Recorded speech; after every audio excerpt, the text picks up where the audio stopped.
ನಮಸ್ಕಾರ ಸ್ನೇಹಿತರೆ. 15ನೇ ತಾರೀಕು ಶನಿವಾರ ಇವತ್ತು. ನಾನು ಕೂಡ ಕೆಲವೊಂದು ವಿಚಾರಗಳಲ್ಲಿ ಕಾಯ್ತಾ ಇದ್ದೀನಿ. KYCಗೋಸ್ಕರ ನಾನು ಕೂಡ ಕಾಯ್ತಾ ಇದ್ದೀನಿ.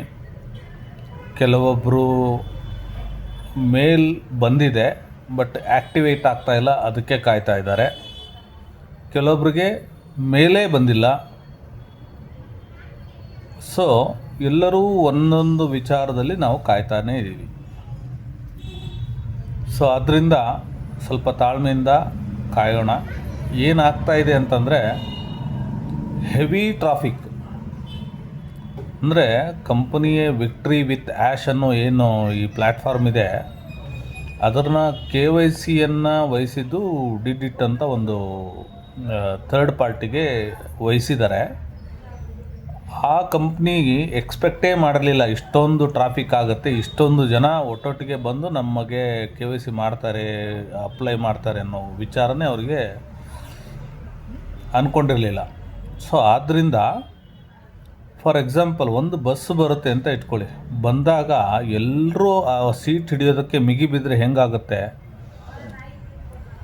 ಒಬ್ಬೊಬ್ಬರೇ ಹೋಗಿ ಸೀಟ್ ಹತ್ತಿದರೆ ಹೆಂಗಾಗುತ್ತೆ, ಇಡೀ ಗುಂಪಿಗೆ ಮುಗಿಬಿದ್ದು ಆ ಸೀಟ್ ಹಿಡಿಯೋಕ್ಕೆ ಒಳಗಡೆ ಹೋದರೆ ಏನು ಪರಿಸ್ಥಿತಿ ಆಗುತ್ತೆ. ಅದೇ ಸೇಮ್ ಸಿಸ್ಟಮ್, ಸೇಮ್ ಸಿಚುವೇಶನ್ ಇಲ್ಲಿ ಕ್ರಿಯೇಟ್ ಆಗಿದೆ. ಎಲ್ಲರೂ KYC ಮಾಡಿಸ್ಬೇಕು, ಎಲ್ಲರೂ ಇದನ್ನು ಮಾಡಬೇಕು ಅನ್ನೋ ಒಂದೇ ಒಂದು ಹಪಾಹಪಿಯಿಂದ, ಒಂದು ಅರ್ಜೆಂಟಿನಿಂದ ಎಲ್ಲರೂ ಟ್ರೈ ಮಾಡ್ತಾನೆ ಇದ್ದೀವಿ. ಅದು ಏನಾಗ್ತಾ ಇದೆ, ಅಲ್ಲಿ ಟ್ರಾಫಿಕ್ ಜನ್ರೇಟ್ ಆಗಿ ಯಾವುದು ಒಬ್ಬರದು ಆಗ್ತಾಯಿಲ್ಲ. ಸೊ ಅರ್ಜೆಂಟ್ ಬೇಡ. ಆ್ಯಶ್ ಸರ್ ಹೇಳಿದ ಹಾಗೆ ಎಲ್ಲರೂ ಒಳಗಡೆ ಹೋದ ಮೇಲೆ ನಾವು ನೆಕ್ಸ್ಟು ಹಂತಕ್ಕೆ ತೊಗೊಂಡು ಹೋಗ್ತೀವಿ ಅಂತ ಹೇಳಿದ ಮೇಲೆ ನಿಧಾನವಾಗಿ ಮಾಡೋಣ. 1-2 ಅವರ್ ಬಿಟ್ಟು ಒಂದು ಸತಿ ಟ್ರೈ ಮಾಡೋಣ. ಆದರೆ ಆಯಿತು, ಇಲ್ಲಾಂದರೆ ಬಿಟ್ಬಿಡೋಣ. ಆಗ್ತಾ ಇಲ್ಲ ಅಂತ ನಾವು ನಮ್ಮ ಮೇಲ್ನವ್ರಿಗೆ, ನಮ್ಮ ಲೀಡರ್ಸ್ಗಳಿಗೆ ನಾವು ಪದೇ ಫೋನ್ ಮಾಡೋದ್ರಿಂದ ಏನಾಗುತ್ತೆ, ಅವ್ರಿಗೂ ಕೂಡ ಏನೋ ಒಂದು ಸಮಸ್ಯೆ, ಅವ್ರದ್ದು ಯಾವುದೋ ಒಂದು ಸಿಚುವೇಶನ್ಗೆ ಸಿಗಾಕ್ಕೊಂಡಿದ್ದಾರೆ. ಈಗ ನಾವು ಕೆಳಗಡೆಯಿಂದ ಅಂದರೆ ನಮ್ಮ ಟೀಮಲ್ಲಿ ಯಾರೋ ಒಬ್ಬರು, ನಮ್ಮ 10 ಜನರಲ್ಲಿ ಅವ್ರ ಸಮಸ್ಯೆ ಅಂದರೆ ಅದು ನಮ್ಮದು ಕೂಡ ಸಮಸ್ಯೆನೇ ಅದು. ಯಾಕಂದರೆ ಒಂದು ಟೀಮ್ ಸರ್ಕಲ್ ಕಂಪ್ಲೀಟ್ ಆದಮೇಲೆ ನಮಗೂ ಕೂಡ ಖುಷಿ ಆಗುತ್ತೆ. ನನ್ನ ಟೀಮಲ್ಲಿರೋದು ಎಲ್ಲರದು ಸರಿ ಹೋಗಿದೆ ಅನ್ನೋದ್ರೆ ಅದು ಎಲ್ಲರಿಗೂ ಖುಷಿನೇ. ಅದೇ ರೀತಿ ನನ್ನ ಮೇಲ್ನವ್ರಿಗೆ ನಾನು ಕರೆಕ್ಟಾಗಿ ಎಲ್ಲ ನನ್ನ ಸರ್ಕಲ್ ಕಂಪ್ಲೀಟ್ ಆಯಿತು ಅಂದರೆ ಅವ್ರಿಗೂ ಒಂಥರ ಬೆನಿಫಿಟ್ಟೇ ಅದು. ಸೊ ಆದ್ದರಿಂದ ಯಾರೂ ಹರಿಬರಿ ಮಾಡೋದು ಬೇಡ, ಎಲ್ರಿಗೂ ಆಗೇ ಆಗುತ್ತೆ. ಇನ್ನೊಂದು ವಿಚಾರ, ಪ್ರೊಫೈಲಲ್ಲಿ ಏನಾದರೂ ಅಪ್ಡೇಟ್ ಇದ್ದರೆ ಅದನ್ನು ಮಾಡ್ಕೊಳ್ಳಿ. ಸೊ ಪ್ರೊಫೈಲಲ್ಲಿ ಯಾವುದಾದ್ರೂ ನಿಮ್ಮ ಹೆಸರಲ್ಲಿ ಸ್ಪೆಲ್ಲಿಂಗ್ ಮಿಸ್ಟೇಕ್ ಆಗಿದ್ದರೆ, ಅಥವಾ ಫೋನ್ ನಂಬರಲ್ಲಿ ಏನಾದರೂ ವ್ಯತ್ಯಾಸ ಆಗಿದ್ದರೆ, ಅಥವಾ ಯಾವುದಾದ್ರೂ ಜಿಮೇಲು ಬರ್ತಾಯಿಲ್ಲ ಬಿಡಿ, ಜಿಮೇಲ್ ಕೆಲವೊಬ್ರಿಗೆ ಬರುತ್ತೆ, ಕೆಲವೊಬ್ರಿಗೆ ಬರ್ತಾಯಿಲ್ಲ. ಸೊ ಆ ಥರದ್ದು ಯಾವುದಾದ್ರೂ ವ್ಯತ್ಯಾಸಗಳಿದ್ದರೆ ಅದನ್ನು ಸರಿ ಮಾಡ್ಕೊಳ್ಳಿ. ಎಲ್ಲಿವರೆಗೂ ಅಪ್ಡೇಟ್ ಬರಲ್ಲ ಅಲ್ಲಿವರೆಗೂ ಕಾಯೋಣ.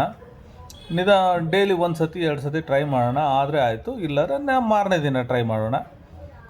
ಸೊ ಅದಕ್ಕೋಸ್ಕರ ಇವಾಗ ಇನ್ನೂ ಒಂದು ವಿಚಾರ, ಅಟ್ಲೀಸ್ಟ್ ಎಲ್ಲ ಮುಗಿಸ್ಬಿಟ್ಟು, ನಂದು ರಿಜಿಸ್ಟ್ರೇಷನ್ ಆಗಿದೆ, ನಂದು ಮೇಲ್ ವೆರಿಫಿಕೇಷನ್ ಆಗಿದೆ, ನಂದು KYC ಆಗಿದೆ ಅಂತ ಇಟ್ಕೊಳ್ಳೋಣ. ಇದೆಲ್ಲ ಕಂಪ್ಲೀಟ್ ಆದ ತಕ್ಷಣ ನಮಗಲ್ಲೇನು ವ್ಯಾಲೆಟ್ ಇದೆ, ಆ ವ್ಯಾಲೆಟಲ್ಲಿ ಲಕ್ಷ ಡಾಲರ್ ಬಂದಿದೆ ಅಂತ ಏನಾದರೂ ಸಿಚುವೇಶನ್ ಇದೆಯಾ? ಇಲ್ಲ, ಯಾರಿಗೂ ಆ ಥರ ಸಿಚುವೇಶನ್ ಇಲ್ಲ. ಆ್ಯಶ್ ಸರ್ ಹೇಳಿದಿರೋ ಹಾಗೆ ಇದು ವಿಕ್ಟ್ರಿ ವಿತ್ ಆ್ಯಶ್ ಅನ್ನೋದು ಕೇವಲ ಒಂದು ಎಜುಕೇಷ್ನಲ್ ಪ್ಲ್ಯಾಟ್ಫಾರ್ಮ್. ಆದ್ದರಿಂದ ನೀವು ಅರ್ಜೆಂಟ್ ಮಾಡಿದಷ್ಟು ಅದೇನು ಅಲ್ಲಿ ಹೋಗಿ ಏನು ಕ್ಯಾಶ್ ಅಂತ ಇರೋದಿಲ್ಲ ಅಲ್ಲಿ, ಅರ್ಥ ಆಯ್ತಾ? ಸೊ ಎಜುಕೇಷನ್ ಪ್ಲ್ಯಾಟ್ಫಾರ್ಮ್ ಆಗಿರೋದ್ರಿಂದ ನಾವು ಅದಕ್ಕೆ ಕಾಯೋಣ, ಎಲ್ಲರೂ ಕಾಯೋಣ. ಅದು ಎಜುಕೇಷನ್ ಕೊಡ್ತಾರೆ, ನೆಕ್ಸ್ಟ್ ಹಂತಕ್ಕೆ ತೊಗೊಂಡು ಹೋಗೋವರೆಗೂ ನಾವು ಪೇಷನ್ಸಿಂದ ಕಾಯಬೇಕಾಗತ್ತೆ. ಸೊ ಇಷ್ಟು ಮಾತ್ರ ಈಗ ಸದ್ಯಕ್ಕೆ ಇರೋದು ಅಪ್ಡೇಟು. ಆಮೇಲೆ ಇನ್ನೊಬ್ರು ಯಾರೋ ಕೇಳ್ತಾಯಿದ್ರು, ಒಂದು ಐಡಿಗೆ ಒಂದೇ ಡಾಕ್ಯುಮೆಂಟ್ ಅಂದರೆ ಒಂದು ಡಾಕ್ಯುಮೆಂಟು ಒಂದು ID, ಮಲ್ಟಿಪಲ್ ID ಮಾಡಲಿಕ್ಕೆ ಚಾನ್ಸೇ ಇಲ್ಲ. ಪದೇ ನೀವು ಮಲ್ಟಿಪಲ್ ರಿಜಿಸ್ಟ್ರೇಷನ್ ಮಾಡ್ತಾ ಇದ್ದಷ್ಟು ಗೊಂದಲ ಜಾಸ್ತಿ, ತೊಂದರೆಗಳು ಜಾಸ್ತಿ. ಆದ್ದರಿಂದ ಒಂದೊಂದೇ ರಿಜಿಸ್ಟ್ರೇಷನ್ ಮಾಡಿ ಅದು ಯಾವಾಗ ಅನುಕೂಲ ಆಗುತ್ತೆ KYC ಕಂಪ್ಲೀಟ್ ಮಾಡಿ ವೇಟ್ ಮಾಡೋಣ. ಅದನ್ನು ಬಿಟ್ಟರೆ ಬೇರೆ ಏನು ಮಾಡಲಿಕ್ಕೆ ಇಲ್ಲಿ ಚಾನ್ಸಸ್ ಇಲ್ಲ. ಹೋಪ್ ನಿಮಗೆಲ್ಲರಿಗೂ ಅರ್ಥ ಆಯಿತು ಅಂದ್ಕೋತೀನಿ. ಮತ್ತಿನ ಏನಾದರೂ ಅಪ್ಡೇಟ್ಸ್ ಇದ್ದರೆ ನಿಮಗೆ ತಿಳಿಸ್ತೀನಿ. ಈ ವಿಚಾರ ನಿಮ್ಗೆ ಇಷ್ಟ ಆದರೆ ಲೈಕ್ ಮಾಡಿ, ಕಮೆಂಟ್ ಮಾಡಿ ಮತ್ತು ಸಬ್ಸ್ಕ್ರೈಬ್ ಮಾಡಿ. ಆದಷ್ಟು ಶೇರ್ ಮಾಡಿ. ಧನ್ಯವಾದಗಳು.